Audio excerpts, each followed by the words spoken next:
I'm really nervous. I've never been on camera before, so I don't know. Are we ready to go? Oh, we're live. Great.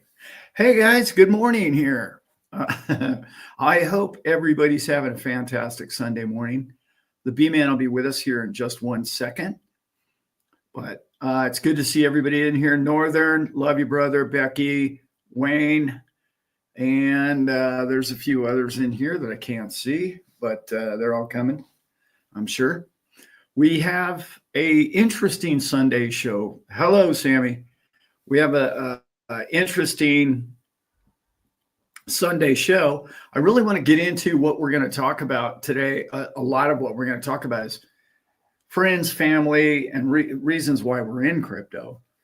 A lot of the financial reasons, but we talk about that all the time. I want to talk about the personal reasons and what it means to all of us and how much fun we're going to have together and how much fun this old guy's already having with everybody now. So, stick around for that. And B-Man, how is your fine Sunday morning here? Good. Come on, Twitter and X. Are we live on Twitter and X? Wait, Twitter and X are the same thing. I meant X and Rumble. X Twitter. Okay, no X. But looks like we got Rumble. Surprise. Yeah.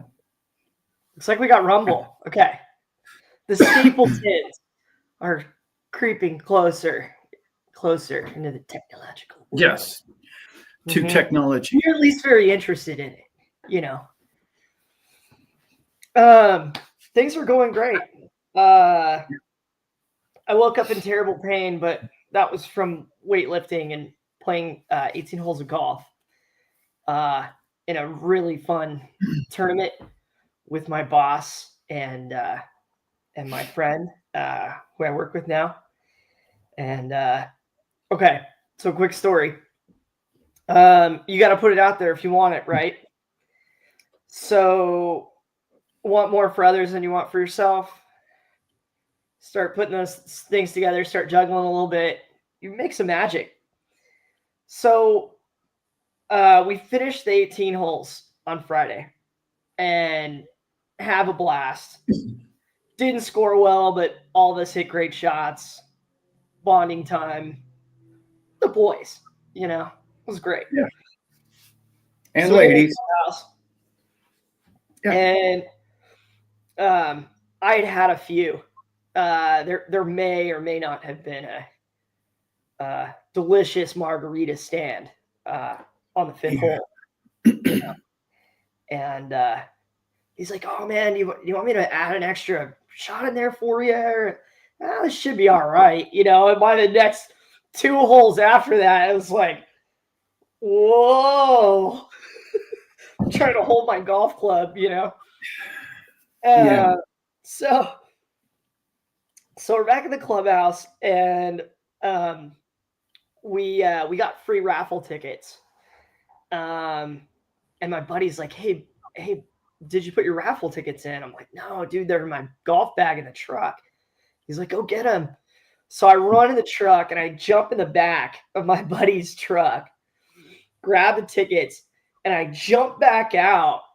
But, because I had been, margarita or two deep, I landed funny and I started windmilling, The windmill, like, I'm going over backwards. Saved it. I'm like, okay, it's the universe.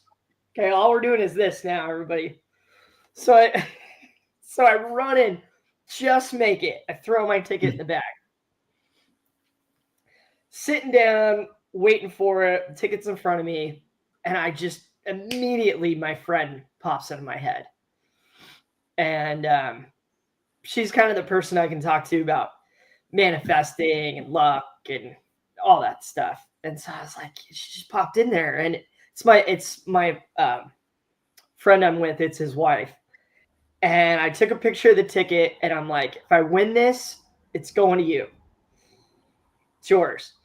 Yeah, I'm giving it away. Give it away. Give it away now. Give it away now. So first ticket called, everyone. And here's the kicker of this story. So in the new office, we've got these really old wireless speakers that they don't pair with the Kindle. It's just like playing DJ is, back in the Stone Age. We're A-Track in there. Pulls the ticket. My friends have a brand new house, brand new sound system. I win this little bad boy right here. The new gen, state of the art. That guy. Which I thought, which just the whole thing, like that I have to battle with these in the office every week. So they're wireless speakers? Someone was gracious enough to let the office have it. So me and hubby will get good tunes in the office. But so it's wireless speakers or just a wireless connector to speakers? They're wireless, but you can like plug into it. I'm just gonna bring my iPad. Cool. Nice. Hey, Mr. DJ, somebody replay. Okay, nice. There you go. So that was meant to be. It was meant to be, which was really cool. Yeah. And of all the things to win, it was the irony kind of baffled me a little bit. And that's what happens, man, when you put it out there. That's right. And the moral of the story is to share it. It's to share it. Of course. Yeah. Got to share it. Yeah. Yeah, you've got to share it. Yeah. No fun. What do I want out of this? This whole, going down the economics road and doing all this and just have FU money. So all of us can go hang out together and have a good time and support each other. That's it. Yeah. This is what I'm doing here on Sunday. What are you guys doing here? Yeah. What are you doing here, crew? And, bottle service and all the rest of that really important things in life. You know what I'm saying? That, money brings. Yeah. It wasn't the margaritas.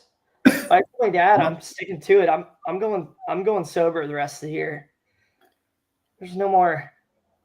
It's this now. You might just want to. I want to be successful. And I'm just saying, we're having a party the last night of the Vegas show. 500 people at the Hard Rock. I'm just putting it out there that I might want to have a beer. I don't know. I'm just saying. You? Yeah.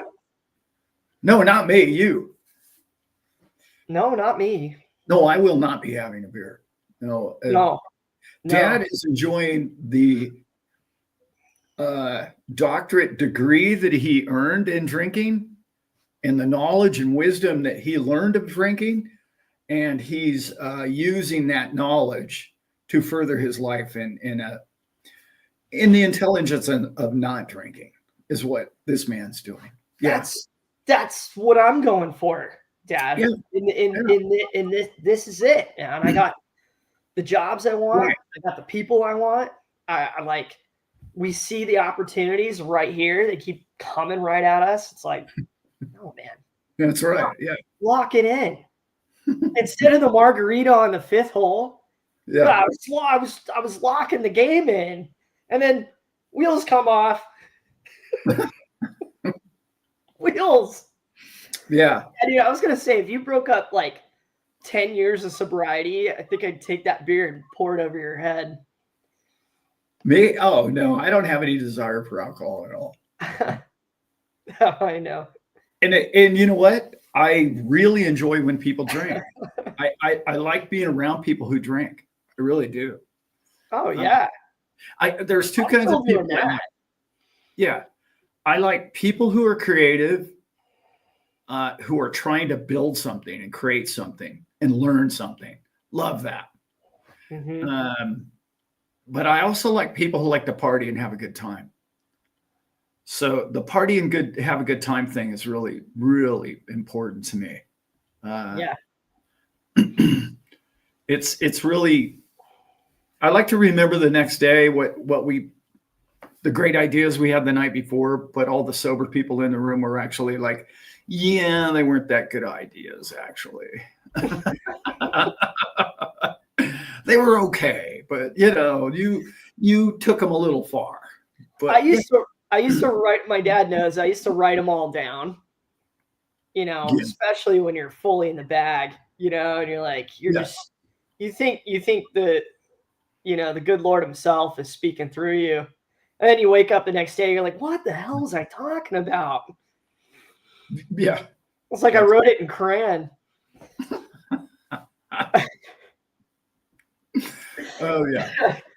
That's one of my favorite stories ever, right? Like, my wife, one time, she wrote a shopping list in crayon, and the first thing on there said pens.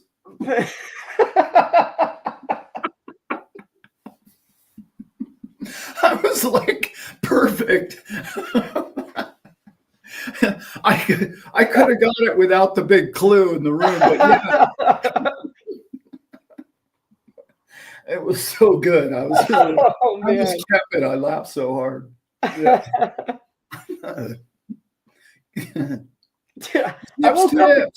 I woke up in terrible pain. My dad and I both hurt ourselves recently.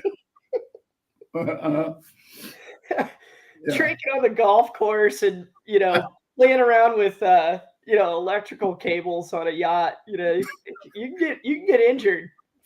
Quick. Yeah. Fast. Yeah. I woke up in this terrible mood. Just like, I was like,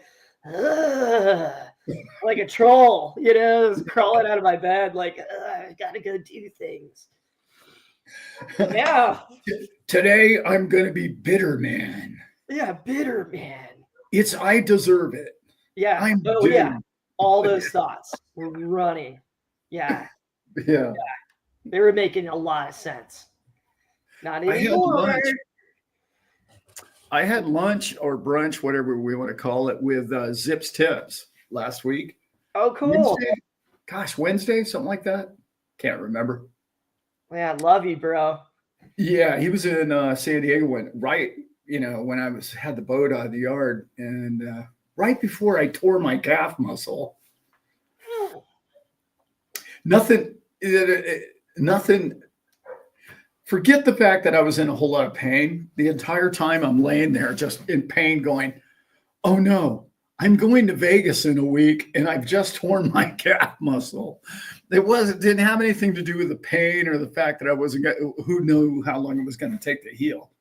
But it was like, oh no, I can't hobble around Vegas. I can't have it. I won't do it. No. Yeah, I'm so excited. Yeah, me too. I have turned down, I'm not kidding you, 10 interviews, no less than 10 interviews in the last week, where people are like, hey, I'm going to be at Vegas and I really need to get an interview with you. I need to do this with you. And then it's just like, I called Simon the other day and I just said, Simon, we're just going to enjoy the show. I'm talking about the Bitcoin show now. I'm just going to go there and enjoy the show because Rumble keeps hitting us up about doing a longer show, and we're going to do a Rumble show for an hour each day. But they keep hitting us up. Well, you want more time? We got another guest. We can get you on a panel and get. It's like, no, man. I want to meet the people, and I want to get out there, and I want to be in each booth, and I want to see the technology, and I want to learn what they're doing and why they're doing it. And there's so much cool stuff coming to crypto right now. Anybody that's watched my show in the last couple of Thursdays, crypto isn't about like buy coin 10x, get rich, sell coin anymore. No, that's 5-6 years ago. We're not doing that anymore. It's evolving into a massive industry. And most of us, I'm not kidding you, if you're under the age of 40, you're probably going to be employed in some way or another in some form of crypto in your lifetime. Yeah. That's how big it's getting. Yeah. Great stuff. What's cool, Dad, is, I love the blockchain, and I love nerding out in kind of that realm of it. my dad's great, big brain market guy. By the way, your Thursday show rocked, dude. You rocked. Did you watch that? I got home from work and I turned it on. You were already running, but you already got that voice where you were like up on the podium, you know, and you're like wearing red and you're like, this is this and this and this and this, and then you to put them together. Yeah. And like you're rolling, dude. You were rolling. I'm like, Dad's on one right now. Beautiful. So Yeah. let's just keep him right there. The download, you know, I'm just like, I'm along with you. I'm a spectator in the room. I'm just downloading what's coming to me. Yeah, you like never even acknowledged the chat. Like, no, nothing. No. It was just like this. He was in the fully plugged in. Yeah. It's so good though when you're in that zone. Yeah, that's why they show up for you, you know. And and so okay, so today, like I'm going through our list and doing research for all our guests that are coming to the booth for us in Vegas. And I'm getting into the list and I'm trying to write better and better questions, right? And it always started like last year. We tried to ask a couple questions like, where do you see, you know, crypto going, you know, or where would you like it to go? So that was the big one last year. And then we asked some personal questions. This one is exactly what you're just talking about, Dad. Like I'm to the point with the questions now and how I'm kind of looking at everybody's videos and content where it's like, how can we hold our XRP? How can we use it? How can we not sell it? How can we make money on it? And how do we gear the conversations there in Vegas to pull out the best that we can of everybody? It's like, dude, what have you heard? What have you heard? And if we could get all that content out from everybody together on the table of like, no, this is really maybe even it's because it's always new and it's always coming through, but the newest leading edge ideas of how we're gonna hold this thing, how we're gonna use it. And I'm excited to learn about that. I'm excited to talk to people that are smarter than me about it. I'm excited to be in it with all of you. You know, the crew is so passionate about XRP, man. XRP family, baby. That's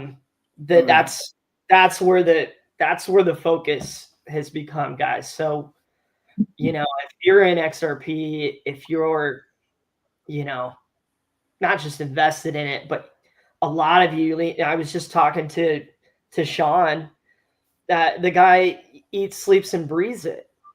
And you know, it's like, I was talking to him on the phone. I'm like, man, I got to do Sean justice here. You know, I got to make sure that we do the crew a service by nailing this thing. And the conversations will always be good, but it's like, you know, I'll watch a Lewis video or I'll watch a Dave video and they'll be alluding to it. They'll be chucking out ideas about it. And I don't want to just dance around it, man. I want us to come up with some hard ideas here in these interviews, guys. So that's the plan. And I want to play good. I want to put it in the chat to my dad and our guests. So put it in the chat if you have the. What do you got, Doug? Yeah, if you have a question that you guys would like to ask us, I should have brought the list, but I mean, we're going to interview basically everybody except for Brad Garlinghouse, but like we're going to interview pretty much all the XRP YouTube people, pretty much 20 some odd. ridiculous amount of interviews we're going to do. They're going to be lighthearted and fun. So I really want to ask the fun questions too. I don't want to ask, too much. You can't do 6 hours of serious XRP. You know what I mean? No. I'm just, yeah. No. Even if it's half and half, it's like, make sure that XRP half. Yeah. Boom. Yeah. And everybody's got a slightly different angle. Yeah. I'm excited to try to encourage and bring out those angles, Yeah. All of us are all still figuring it out. But yeah, man, this is gonna be sweet. Vegas, baby. Oh, Quincy's going to be in the booth probably both days.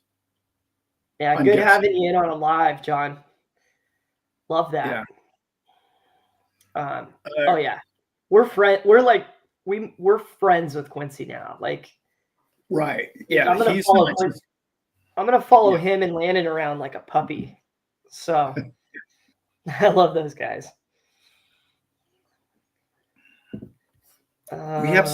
We have some really cool. We have some people behind the scenes that I think a lot of people are really going to enjoy. Mm-hmm.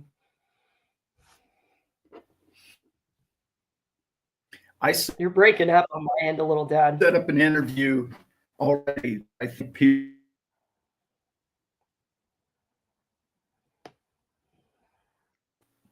Or yours did. Yeah, maybe. Let us know, chat, if we're coming in clear.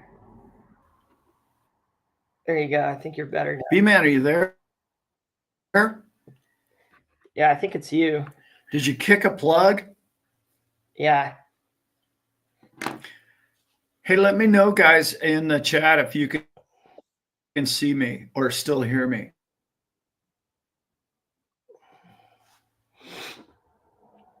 Brittany's got a good question for us, Dad. Morning, Brittany. I'm just naturally curious to know what Ripple employees think the price of XRP will go to. I'm sure they're strictly tied to NDAs, but I'd be curious to see if anybody's spoken internally. Was that me that froze or you, Brent? You.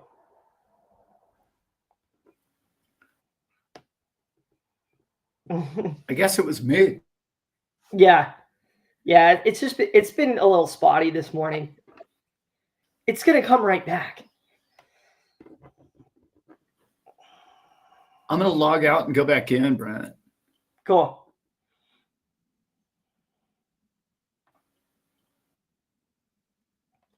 Thank you, chat. Questions, you all. Can you hear me now? Yeah, we can hear you. So just to get you all thinking about question ideas, obviously what I was just rambling about with XRP, kind of the angles of how to keep it, how to use it, not just with AMMs and staking and all that, but what types of services can we get involved with in the future? Who's building out what to try to use it and sell it? What's going to go on? What's going to happen here with the SEC case and, the future of the ETF, like, the whole gamut. But we've also got, if you got a question for Mikkel, you got a question for Mel, and then Simon and Melissa, let's just start there. If any of you are fans, just throw them in the chat. I'm going to just start writing the questions down. I'm working for you guys. There's a possibility, an outside possibility, that there might be a little more camera action than we actually would like to see. But how do I put this? they're probably going to shoot a lot more video than you would even imagine they're going to shoot. Put it that way. Because the guy who's doing the whole thing, Ron, really, he's like, no, Alan, I want to do a documentary about you there the whole 48 hours. And I'm just like, whoa, no, like you don't need all that content there. Mm-hmm. But I think there's going to be a lot more. I think we're going to take it to the parties at night or the dinners, maybe more than I probably really feel like we should. But we'll see. I don't know. Everybody gets tired and nobody feels like shooting video. So a lot of that happens too. So we'll have to see what happens. Yeah, Truman Show with the Stapletons. Yeah, no, we're not going there. No. And you and I Elizabeth kicked me out of our room. So we're staying together. Bunk beds. We're bunking. Yeah. Be nice to have you. Yeah. I'll ice your leg and you can ice my shoulder, Dad. Yeah, right. And we'll eat ice cream and hide from Ron. Perfect. Let's hide from the camera crew all day. Shut the curtains. Like 7 of them are flying out from Florida. Yeah. Oh no, we don't want to film. No. Maybe next week. It's going to be the Zip already hit my big news that he already posted it in the chat. But anyway, yeah, they're tokenizing everything in the EAU. Mm-hmm. And it's absolutely going ballistic over there, guys. It has been for a long time. And for transactionally, they are going to use XRP. It's not maybe. It's not going to be the only one they use, because I was just hearing, what's the blast? It was a blast from the past that they were going to use in Qatar. Tezos. They were going to put everything, all their government documents were going to go on Tezos. And I was like, Tezos? Man, I was like, okay, all right. But that kind of makes sense. It's non-transactional. It's like a one-time loaded up fee deal, But yeah, no, there's so much going on. I don't know if you guys heard, Panama is now going to use Bitcoin as legal tender. Bingo. Panama. Brazil is maybe a month away from doing the same. And then Costa Rica is going to follow. It looks like the Cayman Islands are talking about doing the same. Cayman Islands are looking at, I heard this from a banker, the Caymans are talking about all offshore accounts.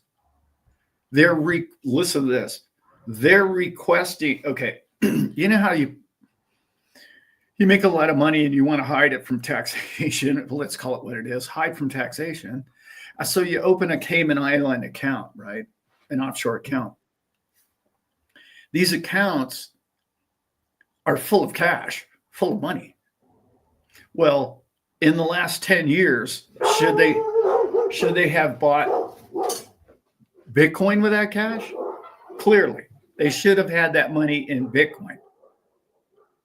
So what they're doing now is they're saying, well, when you store money with us, it's going to be stored in the form of Bitcoin. Well, do you understand the buying pressure that's going to create?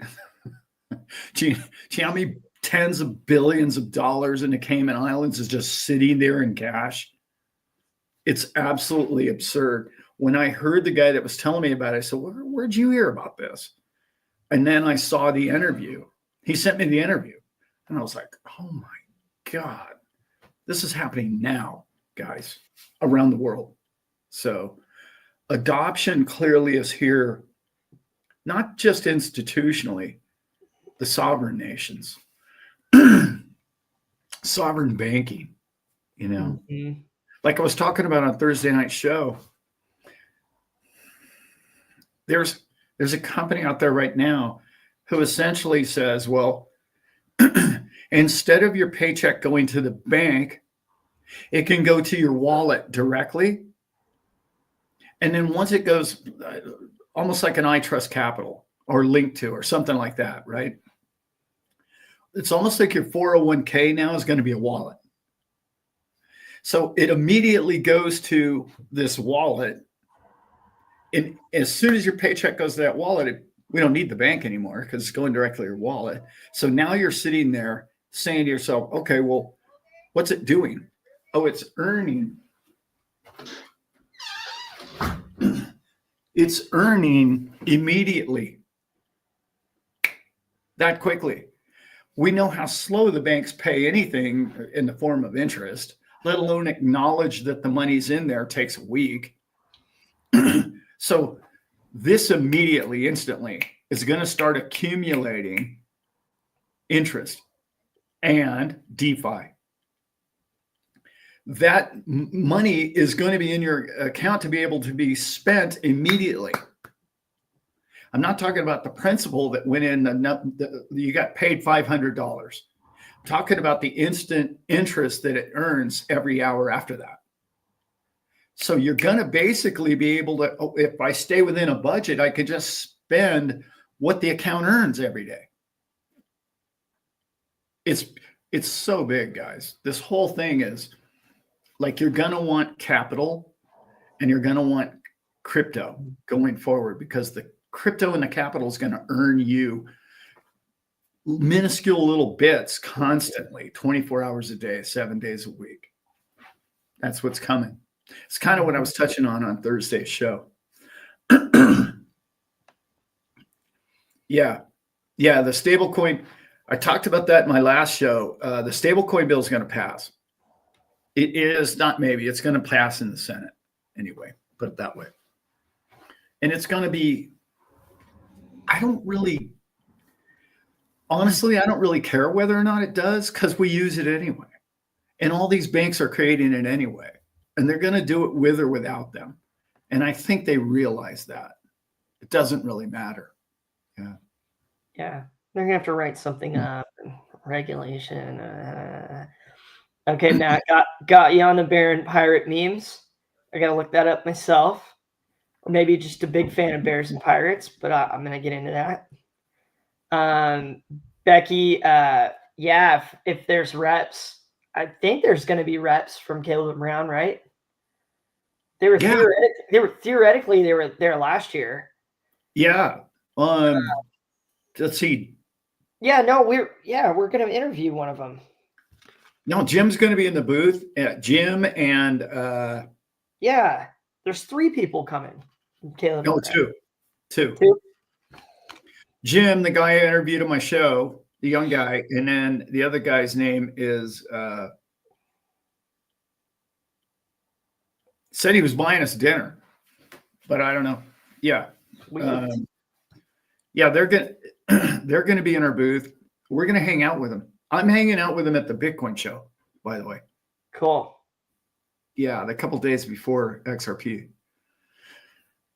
Jim and the other guy's name, Jake. Not Jake Klaver, but the other guy's name is Jake, and Jim are coming. Yeah. James. He prefers Jim, believe it or not. I know he's Australian and he likes Jim. Nice.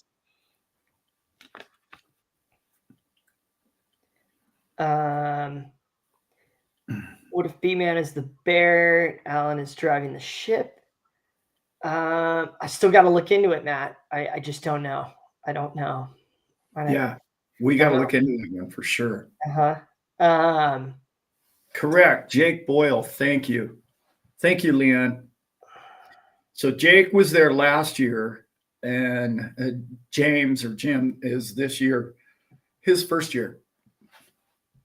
I want to say his first year ever in Vegas too. And he's like 25 or something, 28.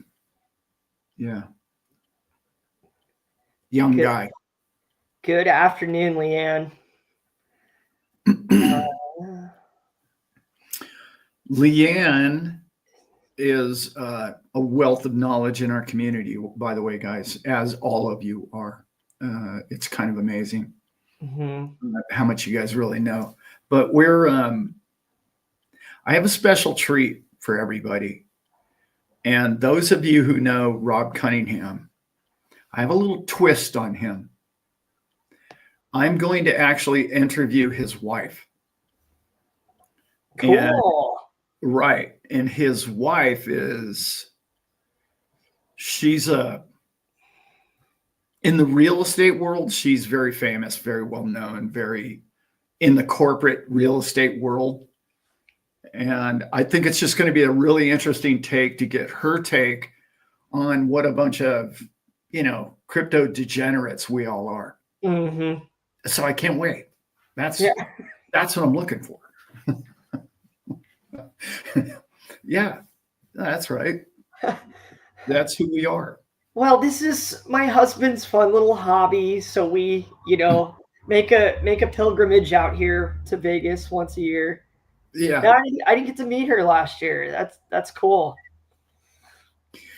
Yeah, and we're obviously going to interview Judy. I really want to focus on Judy because we all get to hear Dave all the time. Yeah. No disrespect to Dave. I'd like to have some kind of thing with my wife somehow. We're not sure how that's going to work yet. And I'd also like to have some kind of interview with Farah, Zach's wife. Just putting it out there. Yep. We're not trying to just, do an XRP show that you watch 5 days a week. We're trying to get something on the fringe, because you watch that stuff every day, all day anyway. So some new angles. That's what I'm talking about, God. Hoofty won't get an XRP ETF until BlackRock files. Makes sense.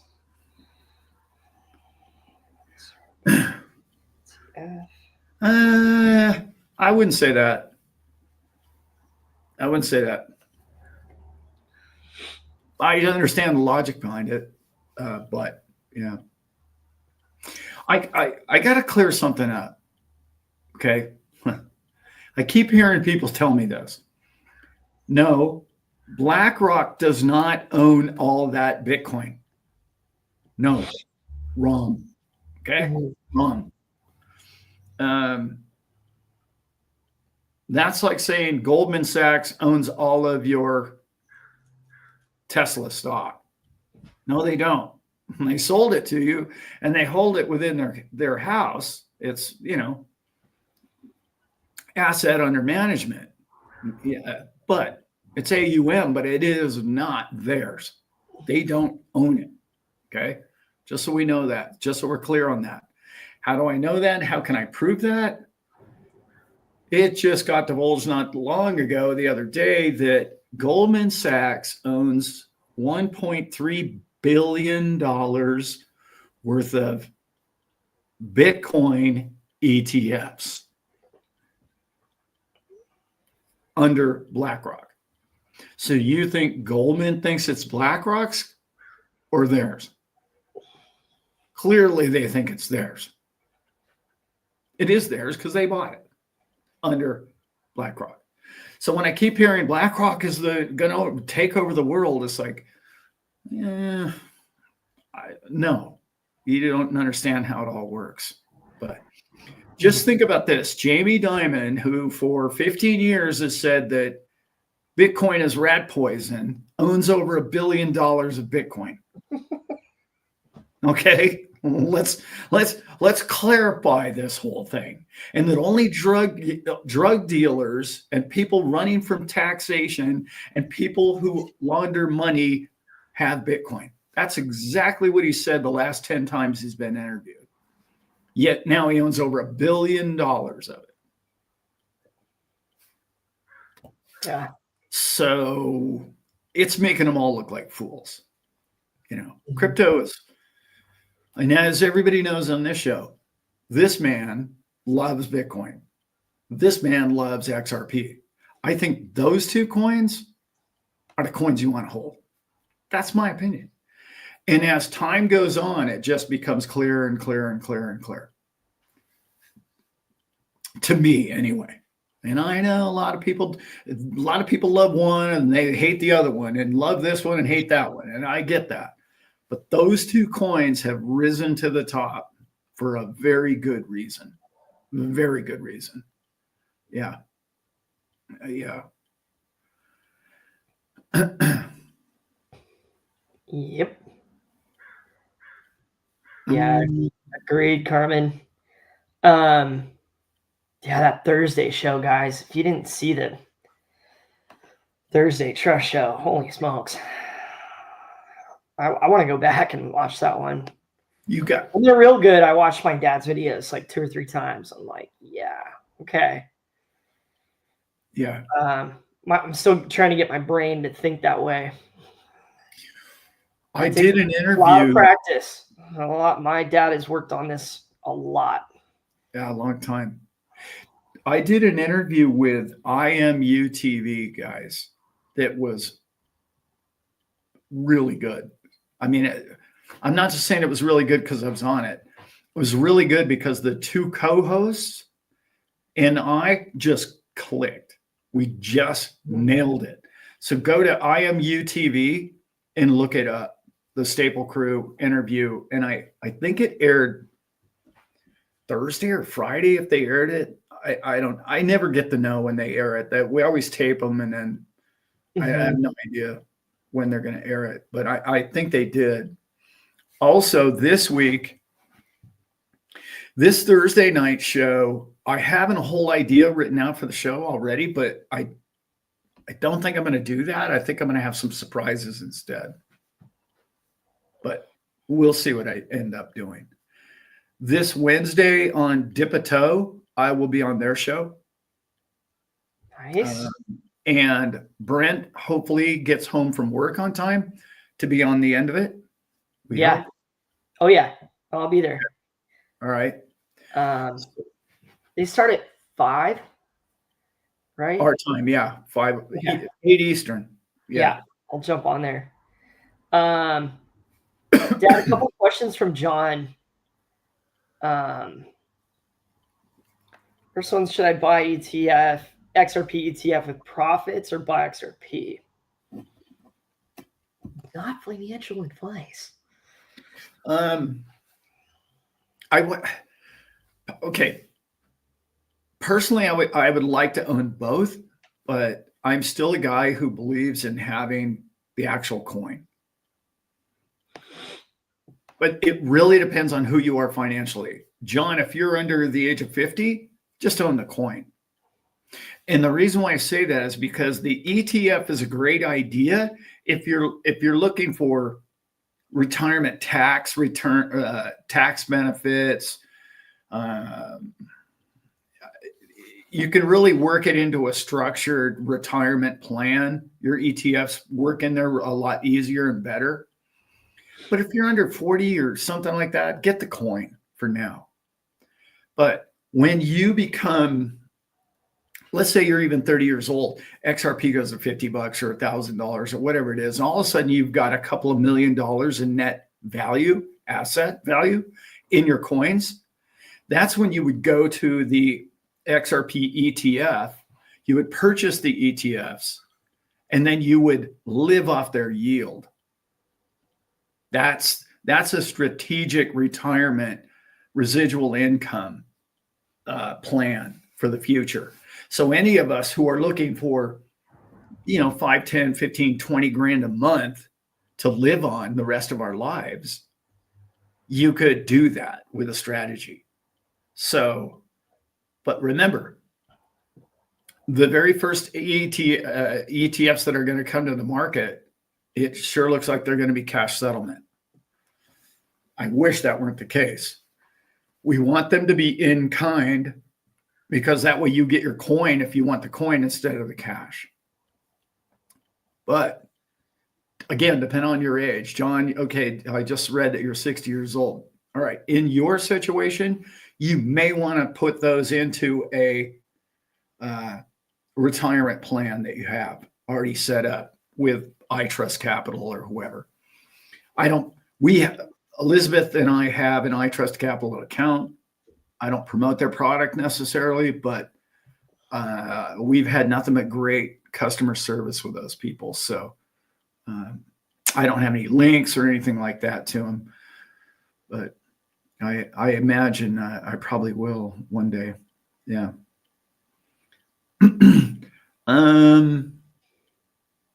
I think that about covers it, but one day you're going to be able to create yield off of all of these coins. But I really, really believe that it's going to be easier. What you're trying to do now is you're trying to take whatever your bag is and you're trying to 5 and 10 and 15 and 20x it, right? That we know that. Because once it's 20x from wherever it is today, you're going to have a nut, you're going to be the squirrel with a big giant bag of nuts going, hey man, I can't, how do I live off my load here? I can't live off of it without selling it. Then you're going to start looking for products to purchase that earn you a monthly residual income. But if you're not in that boat yet, which most of us aren't, if you're a multimillionaire, and I don't mean in real estate value, I mean in your bag size, you can be doing that now. I do not recommend anybody, not financial advice, but I don't recommend you doing that at least until you've got $1 million laying around to where you can allocate 100,000 or 200 grand where it's not going to hurt you. It's going to make you money every month. Yeah. Yeah. Yeah. Finding those, 6 to 12%ers, you load it up and then try to live on it. Personally, cause I'm not anywhere close to being a millionaire anytime soon, but that's, to me, it's like, that's what I'm looking at, Dad. It's like, okay, how can I get a few of these things going or the right thing going? Yeah. To where I can continue to load it up and then make residual money on it. Which is cool. That's all the angles that I'm excited for us all to go down. We've got what you were just talking about. He's a good boy. He's a very good boy. There's Jesse. Uh-huh. He's a little fired up. He's running around today. Jesse boy. Yeah, I want to dial it in with the bots.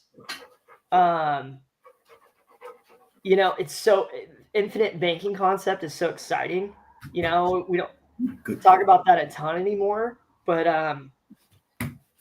we got a whole library in there of what my dad and Simon put together, man. It's just gold. You read that book and it's like, to me, that's retirement. It's a good way to budget and save. And then it's like another thing, once you got a chunk, okay, I can consistently make these payments. I want to say at the time, for your kind of low end, it's like $500-600 a month. Yeah. And you're just banging away on that for about a decade. And then, you're playing right into retirement time, which I know our crowd's a little bit older. And so that was a really great question, John. Really good. I wrote down RRSP to study that too for our Canadians. We have so many Canadians in here. It's the same thing. Yeah. It's a same thing. Yeah. Mm-hmm. 401k. Yeah. Roughly. I mean, they have different laws and stuff, but it's savings thing. Okay. Let me talk about something now that's like a perspective that I have. Within 5 years, definitely by 10 years from today. Now, I know we all think 10 years is a long time ago, but COVID was already 5 years ago. Okay. That was 5 years ago, guys. Mm-hmm. It's, you know, it's going to be 2030 in less than 5 years. I know 2030 sounds like out there. It's not. It's 4.5 years from now. Okay. So by 2035, 10 years, less than 10 years from now, you will not be working. You're just not going to have a job. And if you do have a job, it's going to be a human job that you want to do. In other words, you're a physical therapist, or you're a campsite director, or you run a retreat for people, or you're a massage, whatever. You're going to work with humans, because the bots and AI is going to do all the rest of that crap. I'm talking about all of it. No, that's my opinion.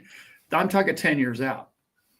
So what you're trying to do is set yourself up for the next 5 to 6 to 8 to 10 years, because you're gonna need capital, and that capital is going to work for you, and it's going to earn you minuscule pieces of money just all along the way. And the people that have that are going to succeed, and the ones that don't have that are going to have to be, as the Brits call it, on the dole. You're going to have to be part of an enslavement system. And I'm not trying to go doomsday with that statement. I'm just going to say you're going to be somewhat of a welfare individual. So the more capital that you can generate and create, you're going to be a lot better off, right? So there you have that. And that's the long-term frame that I'm looking at here. I'm saying you are going to get paid for your attention span as well, which we talk about on this channel a lot. Because the reason why I know that is because bots aren't going to buy anything. They don't buy stuff. You and I do. So the advertiser is going to go directly to us.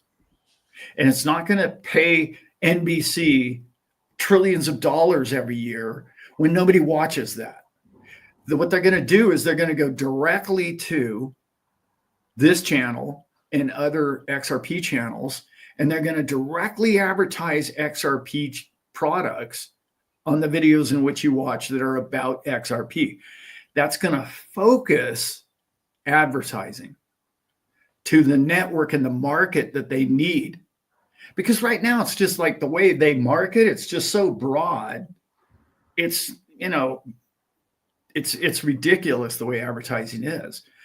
You really need to advertise to people. Like if you have a channel about golf, why would you be putting stuff in there about any other product? You're going to put golf clubs in there. And it's going to be very specific.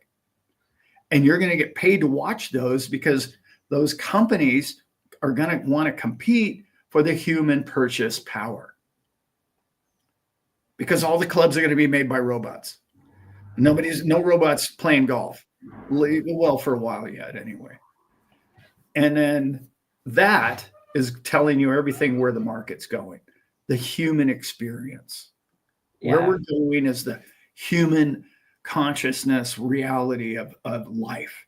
Enjoyment of what you want to do is where we're going. And it's not a technological enslavement. It's a, hey, what do you want to do under the tree in the shade? What do you feel like doing today? And that's where the market's going to be. It's already headed there too, Dad. It's, oh yeah. Any of you have, like, you know, I got like Netflix and Prime and HBO Max and all these things. You ever just click through and you just can't find anything? It's like you're walking through Blockbuster and you're like, dude, I've seen all this. I'm not in the mood for this. It always comes down to like, okay, well, I'll just pick this one. Well, what's happened is we've all gone to YouTube and social media and the human experience. And people like my dad and I, how are we making money from your attention? That's it. That's it. Because we allow YouTube to run ads here and there on our channel. That's it. Yeah. And so that in the future, plus tokenized, Yeah. I mean, we've been talking about that the whole time in the show, is like that that integration along with, I think you made a really good point earlier too, Dad, about like Panama and Brazil and Costa Rica, and the countries that adopt and incentivize, you're gonna see, like, everybody else is gonna look at their books. It's a science experiment, Oh, Yeah. we all been looking at the countries who are gonna adopt, and once that happens, and it's gonna be the same thing. It's like once 10% of countries or television companies, networks, once they get in, this ball's rolling. Yeah. Ball So is true. rolling. Yeah. I wanted to get to Cheryl's point. I'm just gonna read this off. What do you think tomorrow's action will bring in regards to XRP being listed on CME? I'm gonna go down what I looked up here for it. CME Group is scheduled to launch XRP futures and micro XRP futures contracts on Monday, May 19th, 2025, pending regulatory review. This expansion of their crypto derivatives suite will include 2 contract sizes: a micro contract representing 2,500 XRP and a standard contract of 50,000. More details. Settlement cash based on CME CF XRP dollar reference rate. The market, CME, that's the Chicago Mercantile Exchange, which is one of the leading derivatives marketplaces. Their purpose to expand CME's crypto derivatives offering and provide more tools for managing risks across a wider range of digital assets. And then they're still pending the regulatory review, is what it says. Okay, this is a tricky one, because I don't know what the sediment is. I don't know what the big players involved think, or I don't know which ones are promoting what. I mean, we kind of do. We really know that November and December and January told us that big players were buying XRP. That was not the little guy buying any of that. Okay. Mm-hmm. That thing you don't go 5X with, Joe Sixpack buying it. That's not what happened there. So we know institutional money, we know banking institutions. We do know that, well, unless they kick the can down the road again, ISO compliance is coming middle of July, right? The 15th of July. So I don't know how people feel about that at the top, in particular, the people that trade the CME. You're talking about 50,000 contracts. That's a standard contract. I never even heard of the 2,500 contract. I've never even heard of one of those, but I guess they have them. But what do they think of it? What are their intentions? What project are they promoting? Are they trying to crush XRP? Well, it sure seems that way over the last 4 or 5 years. If that's the case, if they're trying to hold the price down because they want to get more in, they can short with CME real quick, real fast, real easily. And they can also just get it to just stop. They can lock it in right at whatever it is today, 250, I think it's real close. It's been up all morning, low volume, but I think Bitcoin hit 106. But there was a huge buy yesterday on XRP. It was like $1.5 million or something. Yeah. So depending on that philosophy, okay, then you're going to be like, well, I hate to say this because it pisses a lot of XRP people off, but it's the truth. It depends still on what Bitcoin's doing. If Bitcoin's tanking, XRP is not going to fly up the charts with the CME. That's not what's going to happen. But if Bitcoin's going up and it's climbing up steadily, XRP will go up. But when Bitcoin levels off and its dominance slows down, XRP will skyrocket. That's when it takes off, is when people pull that leverage or that liquidity out of Bitcoin and they put it into the next coin down, the next coin down, the next coin down. Where XRP is going to blow up. This is when you're going to know, when the public comes back into crypto. It is true that the M2 and all the money supply and all this stuff is increasing. And by the way, they're going to put a lot of money into this country over the next 2 to 5 years. A lot of money, trillions and trillions of investment money on top of trillions of printing. And it's this man's opinion, people aren't buying bonds. And if they are buying bonds, the bonds are backed with crypto. And if they're building something, they're building something because they're going to generate massive amounts of money in industry. In other words, of the bots that I was talking about, and that when they're bringing factories back to the US and they're getting commitments from other countries to invest in the United States, it's because they're working out a financial deal for the future. That financial deal for the future is coming, the capital's coming here now, but let's look at it. It's all AI and it's all crypto. That's what our government's promoting. We're not going to outcompete the Chinese with toasters. That's not, anybody that tells you, oh, I don't even understand what Trump's trying to do because he's going to try and make toasters in America. It's like, do you understand bots are going to make toasters? Chinese folk are out of a job here real quick, even in their own country. I just saw one today, Dad. China just started the first AI robot hospital. I think there's like 50 techs, medics, doctors. Well, Elon said within 2 years, that's what he said. Within 2 years, he will win. If they let him race, he will win Formula One races with no driver.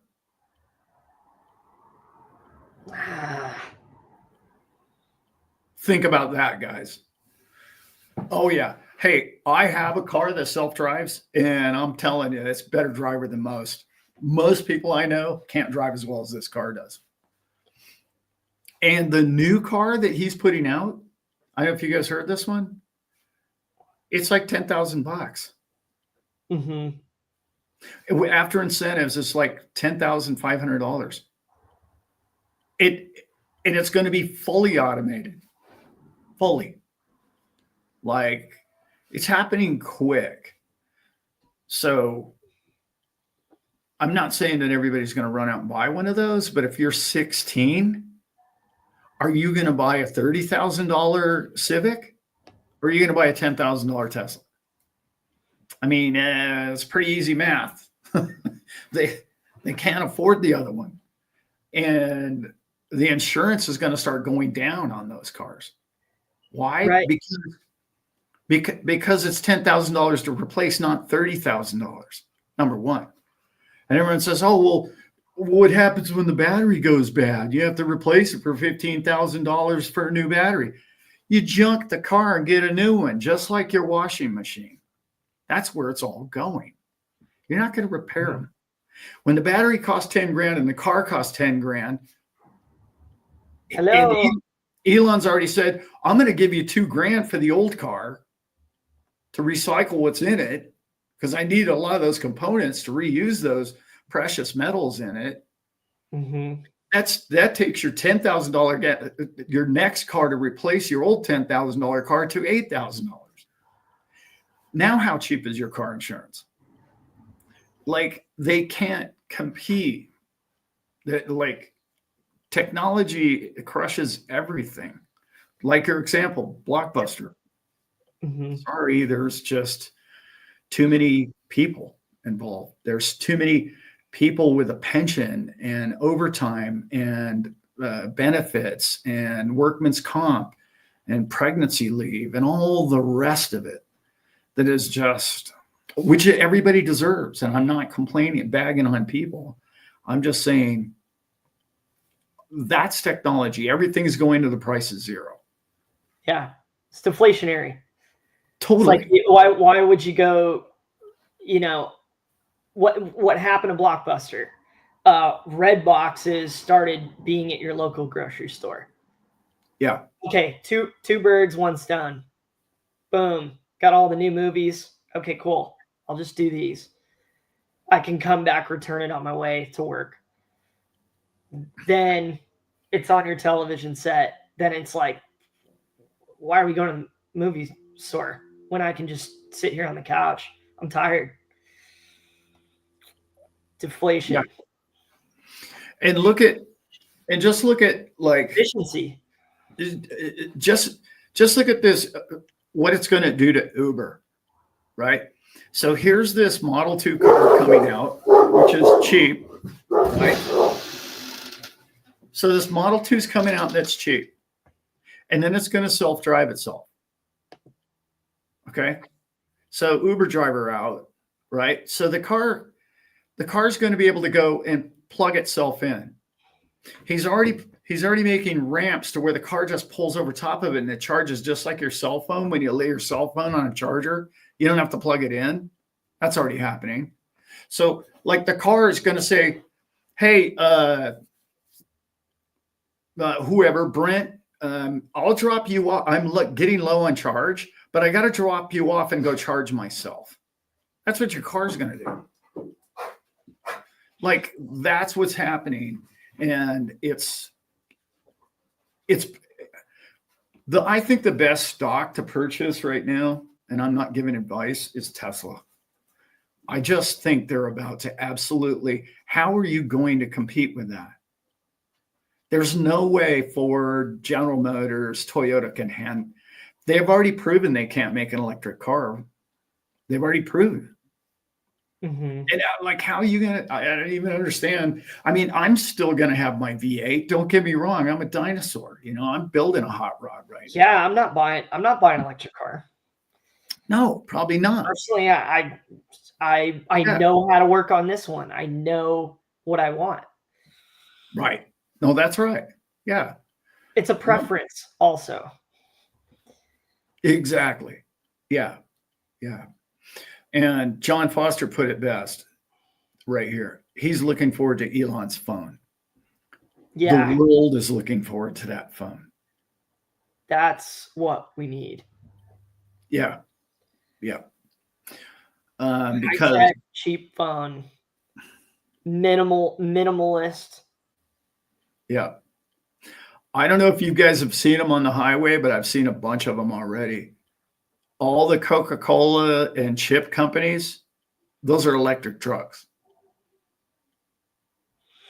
I'm seeing them everywhere now. Big rigs. Those are all Teslas. I saw probably 10 of them yesterday. Yeah. It's coming, guys. It's been coming. I shouldn't say it's coming. It's been happening. But there's nothing that sounds like a V8. Come on. Nothing. They drive different. Yeah, they do. They do. And I totally different. Yeah. Love driving the Tesla. Love it. But not as much as I love driving my car. And it's a different experience. Yeah. Well, let's remember too. Okay. Tesla's great power on demand is different. Yeah. There's also there's an economic adoption rate happening here, guys. And what I mean by that is the network effect.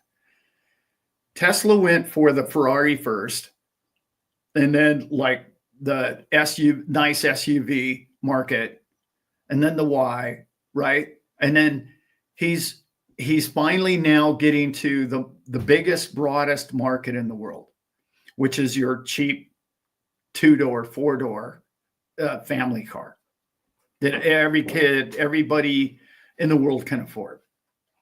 He hasn't even touched the biggest market yet. Mm-hmm. So once he hits that market, and explodes them. By the way, he's making a car every 5 seconds. So when you hit that market share, all the kids growing up are only going to know electric cars, just like they only know a cell phone. That's what they grew up with. They're not going to grow up with a V8. They already can't even hardly buy a V8. It's all V6s, and they're all turbocharged, and they're all problematic because they are turbocharged. And the combustion engine is insanely inefficient, you know. Yeah, but It is. My argument for that is we finally got all that right to where those cars last 20 years. And now we're going to build these giant ass batteries. You know, we have to see the life cycle of these electric cars. Like we've seen, like you made a good point. Like we've seen the life cycle of the other ones. I mean, a ton of my friends have had Priuses. What happens in 8 years? The battery goes, and then it's $7,000 to replace it. You know, what's it gonna look like? It's a new start with it. So does it get more efficient? Does it get better? Does it get more durable? Or do we have to go through a cycle of like, well, this $10,000 car is only good for 10 years, which is fine. Still probably better price wise for everybody. Yeah. Yeah. You know, what's the cost there? All cost analysis on, I'm just thinking of like resources and, you know, environmentally and, you know, what that looks like on the road, like having a bunch of automated driving on the road. It's not perfect. It's not perfect. So and this is the other thing. I'm throwing it out there. Personally, I'd rather have people behind the wheel. And personally, I'd rather have people in jets flying. Personally. The person in the box. That's what I want to deal with on the road. That's what I want flying over our head. Okay, but the current. Okay, is it better? Maybe not. But you know, but to me, that is maintaining a sense of control that at least people are continuously in control of.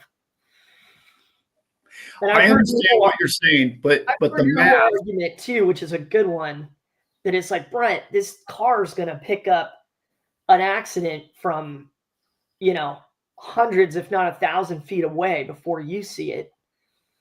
Oh yeah. Right. It's really good argument. First of all jet airliners are driven by computers. Yeah. The pilot lands it, and that's about it. Mm-hmm. So that's already happening. But like the one thing that a lot of people don't, the issue with safety is 99.9% human. Mm-hmm. Oh, well, I was putting on my mascara and I ran a bicyclist over. That's what it eliminates. And if you're riding a bike, I'd rather have a Tesla up my tail than somebody late for work or somebody texting on their phone. Mm-hmm. This is a big factor. It's a really big factor. And then you've got road rage. You got two people that are completely caffeinated on their way and they're late for work. And like the human emotion and behind this something as powerful as a car mm-hmm. is dangerous. I mean, just it creates problems. All the rest of it. Yeah. Mm-hmm. So but I don't think it's 99%, Dad. I mean, how many problems do we all have on our computers? That's why I want the pilot in the box. Is what if there's a malfunction? What if there's a problem? Like you need human there to diagnose problem. I think we're still in that world. Yeah. Right. Here's the difference. Until the computer can fix itself continuously. Yeah. You need oversight. And I'd rather it be a person. But I'm a dinosaur. You know, But I'm 39. I'm an 80s love child. So I'm getting a little long in the tooth myself. I agree with what you're saying because I'm a dinosaur as well. But there's going to come a time where roads will be safer if there are less humans on it. I know that sounds crazy, but it's just how it's going to be. But it's a while from now. I'm not talking about this year, but like before you know it, it's just going to be a lot safer, you know? Yeah. I really struggle with some technologies, but going forward, like let's look at banking. Are you better off with a wallet? 1,000 times better off with a wallet than a bank account. Like you can't get your money after 4 o'clock, and okay, now you got to do it like this, and then there's all this red tape. Yeah. When digital is near seamless now. So all things will be consumed by digits. Digital's taking everything. I mean, it just is. Like it or not, I mean, it is kind of true that it's sometimes nice to get a human being on the phone when, the platform is not listening to what you're saying. Clearly, we've all run into that. But I think a lot of those growing pains will be figured out going forward. Yeah. And that's. Oh, yeah. Yeah. Yeah. I mean, there's all kinds of. Is that what you have, Dad? Hoofty's got a 2.7 liter 4-cylinder Toyota Tacoma. That's what I have. Uh-huh. That's a good little truck. Yeah, great trucks. And then that's my third one. And then I have we have a Tesla. We have a Model Y Tesla. And then I have a 5.3 V8 headers, no smog, right? Uh-huh. No smog V8, 3/4 ton 4x truck. So, I'm sort of I'm all over the board. Yeah. An Osterman special. I'm never getting a Cybertruck because it's just, I think they're ugly for number one. And not that looks should matter all that much on what you drive, and number two, I don't see them functional. The bed is too tall. It's too small. It just doesn't. They're falling apart, dude. You get on social media and start looking at it. Yeah. That's the last car I'm buying. Yeah. No offense, anyone. But here's the difference. But here's the difference between like our Tesla had a problem on the vacation. It fixed the whole thing. Here's your car. We didn't even have to talk to a human being. Literally, our car was fixed. Here's where it's parked. Come drive it away. No payments, no insurance. It was. Yeah, but dude, you couldn't start it because like the window was cracked. Are you kidding me? And you're in the desert. You're in the desert. Okay, which is a good thing because now you're not driving a faulty car down the road. Look at how many of these ICE cars are where bumpers are falling off, or they're polluting, or the thing's blowing a transmission or something out the back of it, and the guy can still drive it. And it's just like it's a danger. The Teslas will pull over and just park on the side of the road and say, "You got to call maintenance because this thing is not safe." I know it's frustrating. It is frustrating, but it does. It makes things safer, believe it or not. Yeah. Yeah. Yeah. Brave new world. Yeah. And see, the electric car, believe it or not, whether you like it or not. It's ugly, Carmen. It's the ugliest truck I've ever seen in my life. Yeah, it is. And I can't think of number 2 right now. Yeah. Um, but they'll make it better. They'll make it better. I'll argue my dad's points too. I want to know how. I want to know how she knows this.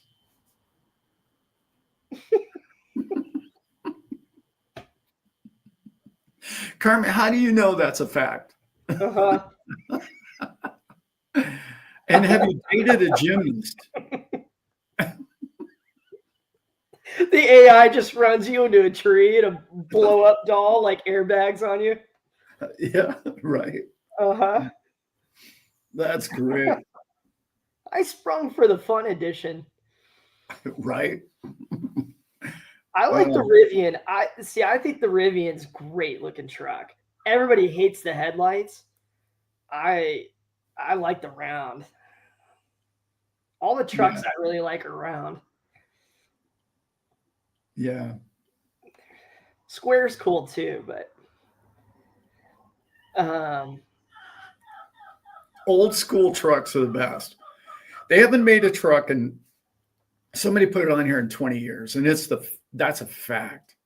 If you buy a truck earlier than 2008 or new since 2008 to today, garbage. They're the downside of technology. There's all these circuits, and if one circuit goes wrong, it's just the whole truck's useless. It's like really frustrating. Yeah. If your window's cracked, your Tesla's useless. Yeah. Yeah. No, it's true. No, you know what? I watched that car, literally that combustion engine car. I was driving up the 95 in Florida. I mean, the bottom of this thing just totally came out, and it was like fire. It was at night too, so it was just the whole highway lit up orange. Well, special. Yeah. Yeah, but at least he figured that out too, right? He went, oh, okay, they're catching fire. Well, now what do we do? Well, they put a heat exchanger on the charger of the thing, and now it doesn't happen anymore. That's cool. He's smart enough to figure out problems where car companies, the problem with them is all they care about is profits, and all they care about is making a car more and more and more expensive. I don't know if you've noticed this, but the other day I was looking at a Cadillac Escalade, and it's $140,000.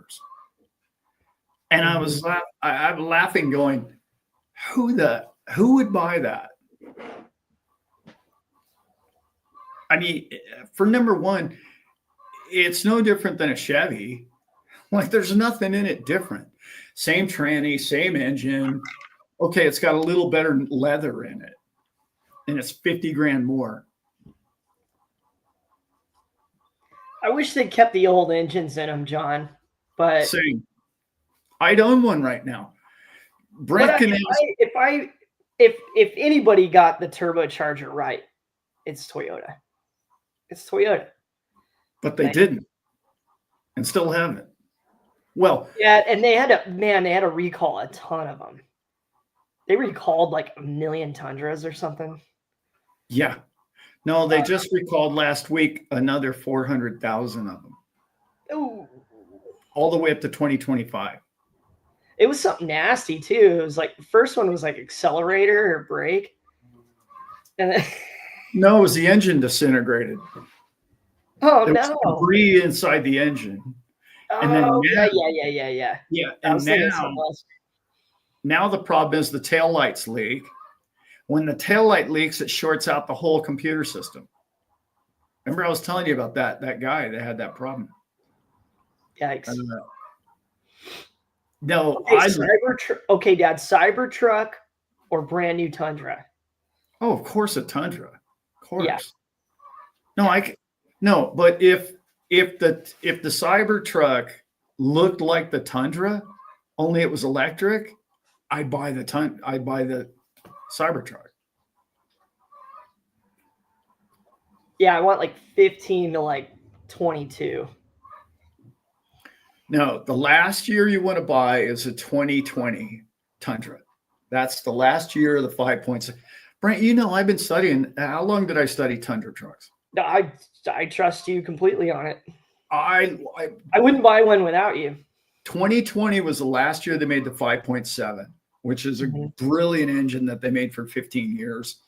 And it's in all the, but the new turbocharged 6-cylinder is I would say they started making them in whatever it was, 21, right? 21, 22. Sorry, 22 is the first year they made them.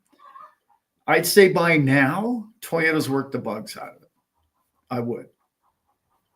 But I don't know. I still think you're better off buying a 1985, like I did, K20, and put an LS engine in it with a bulletproof transmission and just drive it until the wheels come off, because you don't have any payments. And even to get a Tundra, it's 60 grand. $60,000 by the time you make all the payments on it, it's $100,000 you have in that truck. You can get a bulletproof 80s square body truck that'll do anything you want it to do. All you got to do is swap the engine out of it, and it'll go for long after your lifetime. And it'll go up in value, not go down in value. Yeah. Yeah, Chris, that's about what I'd want. I'd look at the Sequoia, the 4Runner, and the Land Cruiser TRD. Yep. No, I have to tell you guys, since I have the truck now, I'm going to go that route. That's probably the route I'm going to go. Sequoia or... Yeah, Hoofy, and I'll never buy a new one. I'm going to get my little Consumer Reports magazine. I'm going to go online. I'm going to ask my father, and we'll take it from there. I want proven. Because I've had great cars. I've only owned 3 cars my whole life. Great cars. 2 Lexuses and a Ford.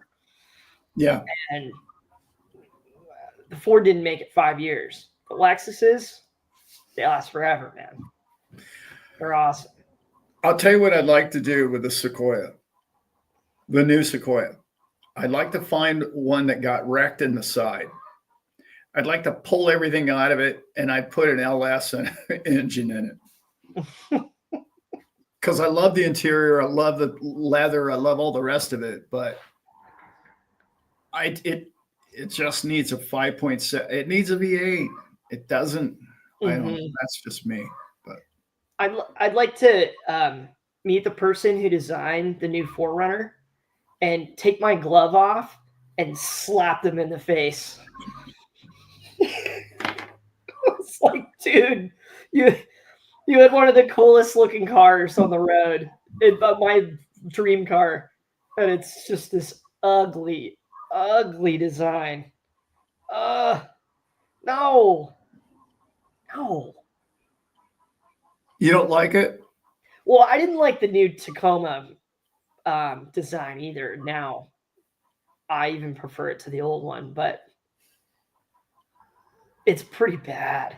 It just looks like the RAV4, like the hybrid RAV4, and it's like, great car, but what are we doing here? Chris, who has asked that? You got us. Oh, John's channel. For a 2,500 or 3,500 diesel truck, I bought a 2,500 unless you're pulling a boat or a motorhome or a giant trailer. But that's the way to go. If you're going to buy a Chevy or a Ford, you got to get a 2,500 diesel or more, because the gas engines are just, they're just terrible right now. But the good news is it looks like our new EPA director is going to get rid of all of that crap. All of it. They're in the middle of doing it even here in Cali. I'm like, please. Because you've choked these engines down and you've just suppressed them from airflow, which is all they want. They want straight headers out the back of the engine. They don't want this clog. When you can't push exhaust out, it's not good for the engine, any engine. Yeah. Doesn't make any sense to me. But I mean, here I'm a yacht captain, right? We don't have smog on boats. Like what? Like it's absurd.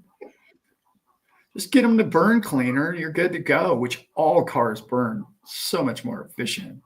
And our fuel's more efficient than it used to be. Yeah. Way better. It doesn't have lead in it anymore. Let it rip. All right, what do we say? I think we've had enough now that we've discussed vehicles for the last 30 minutes. But I would buy a new Sequoia. I will tell you. But I sat in one at a dealership and I was like, oh, this is nice. This is probably the nicest vehicle I've sat in a long time. Yeah. They're cool. Really cool. I like them a lot. But I mean, and they've been making them long enough now to where I think they've probably got the bugs out of them. Yeah. So you never want to buy the first year or two. We have a friend of ours that bought that new Sequoia the first year they made them, and the whole 4-wheel drive went out on it like 6 months later. I was like, oh, that's not good. Yeah. No. Yeah. Plus, yeah, I live in Sequoia. So why wouldn't you own one of them? Or right next to Sequoia. Yeah. Thanks, guys. Hey, I'm going to see you guys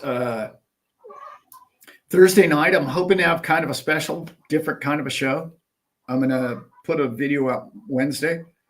And I think what's going to be fun is a show for Thursday. I think it'll be a lot of fun.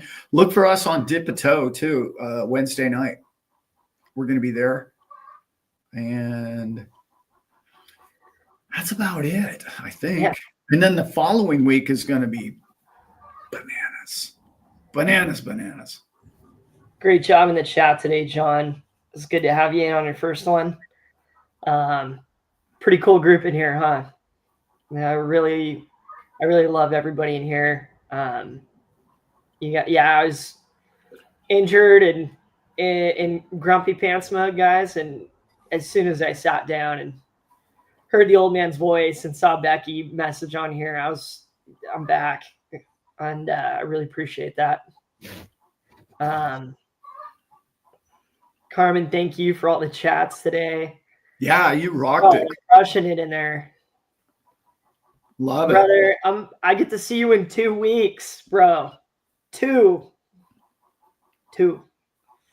Cannot wait. Utah. Give me 2.